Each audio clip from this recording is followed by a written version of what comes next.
Karibu kusikiliza kipindi cha Chemchemi ya Uzima kinacholetwa na mwinjilisti Goodluck Mongi. Chukua notebook, kalamu na Biblia takatifu, mwalike na jirani yako kwenye Chemchemi ya Uzima hewani. Karibu kusikiliza kipindi cha Chemchemi ya Uzima kinacholetwa na mwinjilisti Goodluck Mongi. Chukua notebook, kalamu na Biblia takatifu, mwalike na jirani yako kwenye Chemchemi ya Uzima hewani.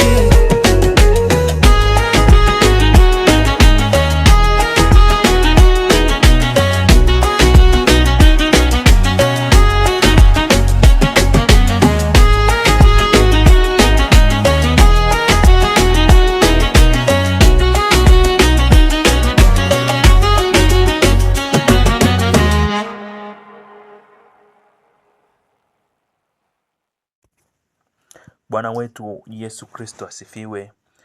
Nichukue nafasi hii kukushukuru mpenzi msikilizaji ambao umekuwa ukiendelea kufuatilia mafundisho haya ya ujumbe wa neno la Mungu ambayo huletwa na mimi Goodluck Mongi kwenye channel yetu ya YouTube ya Babu Mteule TZ, lakini pia kusambaziwa na wadau mbalimbali wenye nia njema ya kutangaza ujumbe wa neno la Mungu.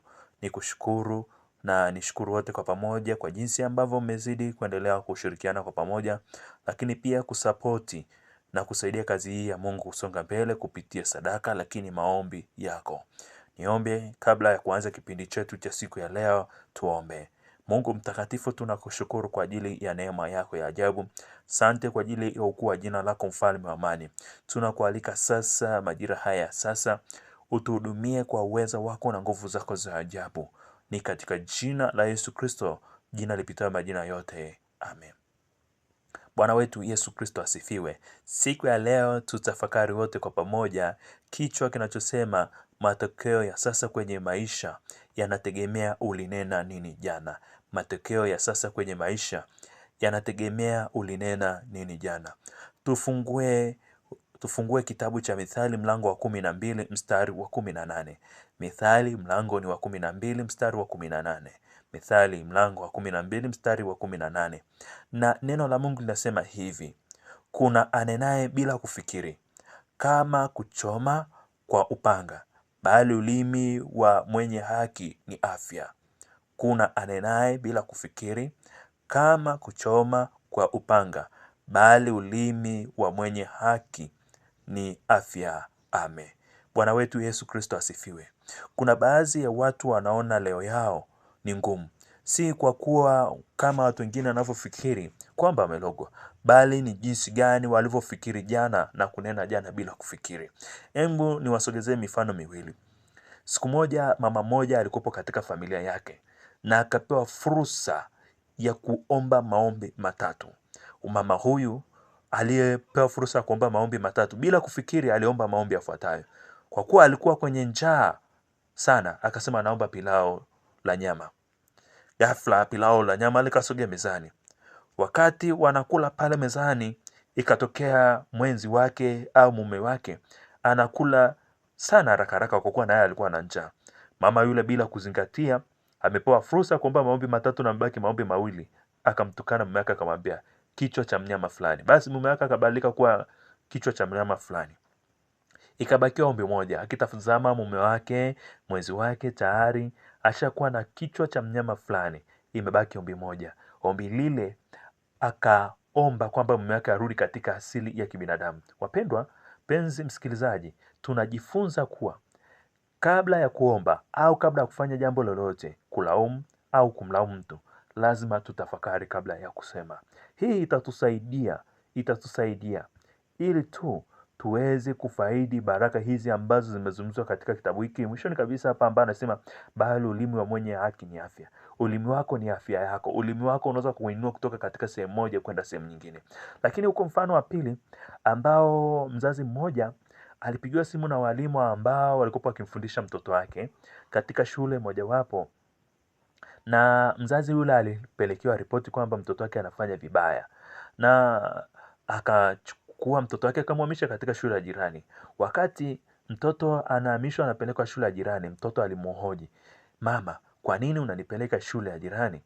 Yule mzazi alimwambia tu, mwanangu, una akili sana, na katika shule ile wewe unawazidi wengi sana. Kwa ile shule haina uwezo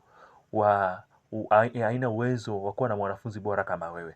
Lakini mfano huyu mtoto hakugundua. Mamake alipomhamisha shule ya jirani, aliendelea kumtia moyo, aliendelea kufanya naye kazi za nyumbani kama mnavyoita homework, kumtia moyo. Siku moja yule mtoto alifanya vizuri na kuja kuwa miongoni mwa viongozi wakubwa ambao wenye elimu kubwa. Mara baada ya muda mamake alitunza ile taarifa na ile barua, akamsogezea mtoto wake na kumweleza jinsi alivyopata kisa mkasa kwamba mtoto wake alikopo afanye vizuri. Wapendwa, tunajifunza pia katika kisa hiki cha huyu mzazi kwamba hata watoto wetu wanapofanya vibaya kwenye masomo, tusiwakatie tamaa. Badala yake tuwatie moyo na kuwaimarisha kama mzazi huyu ambaye alifanya. Pengine mtoto huyu angekatishwa tamaa, asingefikia katika malengo ambayo alikuwa amejiwekea. Lakini pia tusome Mithali mlango wa 16 mstari wa 24. Mithali mlango wa 16 mstari wa 24 anasema, maneno yapendezayo ni kama sega la asali, ni tamu nafsini na afya mifupani. Amen. Ili uweze kuwa na afya njema kwenye maisha yako, lazima ujifunze kusemea afya yako mema. Unaweza kumkuta mtu amezaliwa hakuwa na ugonjwa, lakini unakuta mtu anaumwa anasema ule ugonjwa wangu umeanza. Ni kumpa tiketi ya adui ili aweze kukunyanyasa na kukutesa katika magonjwa na vifungo mbalimbali ambavyo vinavyokusumbua. Tujifunze vinywa vyetu na maneno yetu kutoa maneno ya asali, maneno ya kutia moyo, maneno ya kusema kwamba nitavuka salama, maneno ya kusema kwamba nitashinda katika hili pia. Bwana wetu Yesu Kristo asifiwe. Lakini pia tusome na kitabu cha Yohana wa 3 mlango wa 1 mstari wa 2. Penzi, naomba ufanikiwe katika mambo yote na kuwa na afya yako kama vile roho yako ifanikiwavyo. Penzi, naomba ufanikiwe katika mambo yote na kuwa na afya yako kama vile roho yako ifanikiwavyo. Kuna baadhi ya watu wanadhani mafanikio yanaanzia nje tu. Yaani kuna mtu ambaye anadhani mafanikio yanaanza nje tu. Na kuna watu wanataka kushughulika na matatizo ya nje badala ya kushughulika na matatizo ya ndani. Mafanikio ya nje sio kipimo halisi cha mafanikio. Hapana. Hebu tafakari. Unaweza kukuta gari zuri ambalo limepigwa rangi, limependeza, lina magurudumu mapya, lakini gari hilo halina injini. Kiwango cha kupima gari hilo lina nguvu kiasi gani ni jinsi litavyotembea na kukabiliana na changamoto. Wapendwa, imani yetu sisi tulioko nayo katika mambo yetu inapimwa katikati ya changamoto na mapito magumu ambayo tunaokutana nayo katika maisha yetu. Tumeona hata baadhi ya watu, na pengine msikilizaji wewe ni shahidi. Kuna mtu anaweza katoa hoja yake hata kwenye kikao, lakini hana uwezo wa kuitetea, na akibalishwa tu kidogo anasema ni sawa. Ni kwa nini? Kwa sababu hajaanzia jambo ndani. Ili tuweze kufanikiwa katika mambo yote, lazima uponyaji wa kifikra uanzie ndani. Ili mtoto aweze kufanya vizuri kwenye matokeo yake, lazima uponyaji uanzie ndani kifikra. Hauwezi ukamponya mtoto nje tu ukasema afaulu. Walimu wanaweza kujitahidi kufundisha, lakini kama mtoto ashajikatia tamaa akasema somo fulani siliwezi, hawezi akasaidika. Lazima tuwasaidie watoto wetu, hata si wazazi tuwasaidie, lakini pia walimu tuwasaidie, kwamba mtoto aponye kifikra. Huwezi kumwambia mtu ambaye alikuwa sengine labda atumie vilevi, sasa anatumia vilevi, alafu unaambia tu aache ulevi. Lazima ujue chanzo cha kunywa pombe ni nini. Maana yake uponyaji lazima uanzie ndani. Vinginevyo mtampeleka labda kwenye zile nyumba maalum za watu walioathirika na madawa ya kulevya, lakini uponyaji uanzie ndani. Ili mtu huyo akikaa kwa muda, akiponyeka kwenye nafsi yake ndani, akiponyeka kwenye ufahamu, kila kitu atakiona kibaya. Ndio maana hata tumeshuhudia baadhi ya uhalifu wanapelekwa katika vifungo, lakini mara baada ya kutoka katika vifungo wanarudi kwenye ile hali yao ya kiuhalifu vile vile. Ni kwa sababu uponyaji wao haujaanzia ndani. Wapendwa, dunia ya sasa ina majeraha mengi. Watu wametunza vitu vingi rohoni. Kuna wakati mwingine tunaweza tukaona watu wanafanya matukio ambayo hata hatuyategemei ndani ya jamii. Na pengine ni mtu ambaye tulikopo tunaishi naye kwa ukaribu, tulikopo tunaona anacheka, anatabasamu, lakini ndani yake kuna mengi aliyobeba. Wapendwa, ni ngumu kumwambia mtu jirani yako mengi unaokutana nayo, lakini muda huu wa sasa, mpenzi msikilizaji, ninataka nikuhakikishie, mwambie Yesu ili aponye afya yako. Mwambie Yesu katika mzigo ambao unaokusumbua. Neno la Mungu linasema, njooni kwangu nyote mnaosumbuka na kulemewa na mizigo, nami nitawapumzisha.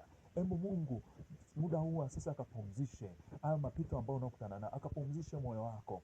Yesu Kristo pale msalabani alisema imekwisha. Hebu jitabirie katika hilo tatizo na hiyo changamoto ambao uliokutana nayo kwenye maisha yako, sema imekwisha. Mwambie Mungu imekwisha. Maumivu kwenye ndoa imekwisha. Mwanafunzi, mambo ya kufeli imekwisha. Hebu jitengenezee ushindi. Tembea kama ushujaa katikati ya mwaka huu. Tembea kama mshindi katikati ya ofisi yako. Tembea kama mshindi kwenye jamii. Tembea kama mshindi kwenye uchumi. Tembea kama mshindi kwenye hospitali. Tembea kwenye ushindi hata ukiwa katika bahari. Tembea kama mshindi. Leo Yesu anatuita kuwa washindi. Hebu tumwombe Mungu msamaha. Pengine tuliona Mungu kama vile anachelewa, ndio maana tukachukua hatua ngumu. Ndio maana sasa hivi tunaweza kushangaa mtu anajeruhiwa na kitu kidogo tu anachukua maamuzi ya kujiua, kujiondoa uhai. Ni kukosa subira, ni kuathirika ndani. Hebu tumwombe Mungu, hebu tumwombe Mungu toba. Na tunaamini Mungu wetu ni Mungu wa kusamehe, ni Mungu wa kuponya, ni Mungu wa kuganga, ni Mungu wa kutimarisha. Hebu fuatilia nyuma yangu, sema Bwana Yesu, ninakuja mbele zako majira haya sasa, nikiomba toba, nikiomba rehema zako. Bwana Yesu, unisamehe, unirehemu. Ponya jeraha zangu, niponye Bwana Yesu moyo wangu, niponye nafsi yangu, niweke huru Bwana Yesu, nigange Bwana Yesu, niimarishe Bwana Yesu.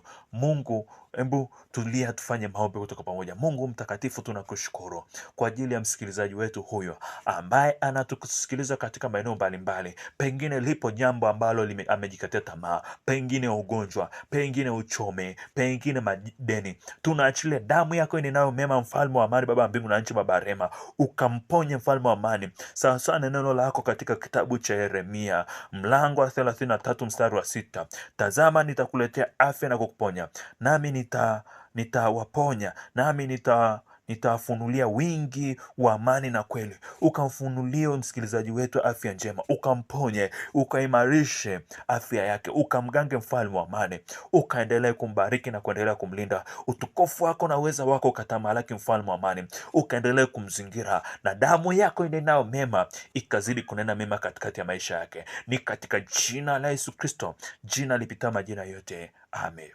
Bwana Yesu asifiwe. Mpenzi msikilizaji, pengine unataka kusapoti kipindi hiki na kutamani kipindi hiki kifike sehemu fulani, unaweza ukatuma ujumbe wako au una ushuhuda kupitia kipindi hiki. Unaweza ukatuma ujumbe wako mfupi kupitia SMS ya kawaida kupitia namba yetu ya simu ya 0686426254,